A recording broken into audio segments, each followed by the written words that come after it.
All right, all right. Part 2 of this headlight installation. Wowzers.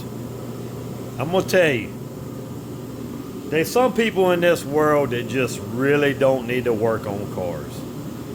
And I'm not saying that just because somebody has a Lexus or a Corvette or, anything a little bit more pristine when you're getting out of your daily routines of, a Honda or a Toyota, things like that. I have a Honda.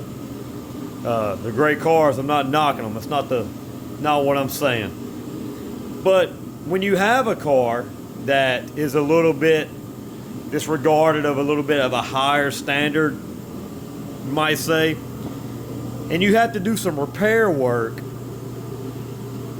hacking is not the thing to do. It's not the thing to do. So, went out and grabbed me some bulbs, got a couple other things, and when I bought the car, the passenger side running light wasn't working, and the park light was working, but it was very dim. So I'm thinking, all right, it's just a bulb, I'm getting some LEDs anyways, so it's just a bulb. So as I start cleaning up some things in the headlight pockets, not only do I find a bulb laying there, but there's also a bulb in the socket that's not in the park light housing, and there's also a bulb that's in the factory housing. 3 bulbs on this one side. So I'm like, all right, something's going on here. What it is, I'm starting to put together maybe this car's had a bump up. Reason being, the front bumper, it's got salvage yard indications on the inside where they write on them. The park light housing had salvage yard indication, and the light socket on this side was aftermarket. It wasn't a factory light socket, and it had been wired in. Now, I'm okay. The car looks fine. I mean, when I first looked at it, I didn't see any inclination of a wreck or anything like that. The car looks good. So somebody did a good job repairing it aesthetically, but the headlight socket, they had literally twisted the wires together and electrical tape them.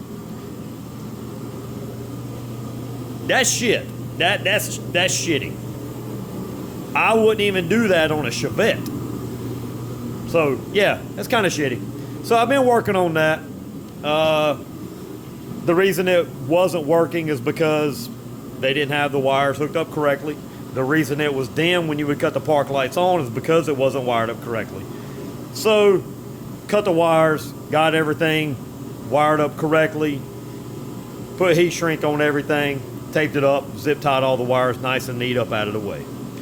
Alright, so that's taken care of. Now, the little box that I had, that I was going to put on the side, and I may still possibly have to move it, but I've got it right here on that lowest bolt. I just took a 10 millimeter nut that came off of these already, and I put it on there. It's only got one, but that thing's tight. It's not going anywhere. So that's good. As long as it's not in the way, I'm going to leave it there, but I may still have to relocate it possibly on the frame. I'm just now opening up the lights. So these are the fixed headlights, and a lot of people complain about how they don't look. I can see where they're coming from.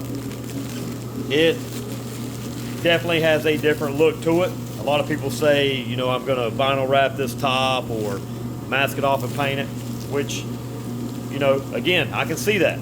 But almost everybody that has said that, once they get them in the car, they like it. So I'm going to do the same thing. So here's the fixed lights.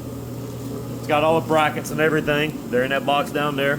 So I'm going to dig it all that out and start, getting these things on. All right, we're here with the lights. This is the bottom passenger side. No instructions whatsoever on these brackets. It took a minute to kind of figure out where these went, but yeah, this is how it looks. I don't have them tightened up yet because I'm wanting to make sure I can get it in there and get some nuts and bolts in there with the headlight. If not, I'm actually probably going to have to mount the brackets set the headlight in and then go in from underneath to tighten all this up. That's going to be a bitch if that's how it is. But yeah, here's how the brackets are. I'm going to go ahead and mirror the other side before I try to drop this one in, because this was kind of aggravating to get all these to line up and figure out the orientation and the direction they went, where they went. It was just a bag of brackets. And I separated them to the two that matched each other and pushed it, each group to the side, so I knew that I had 4 per light. So yeah, that's how they are.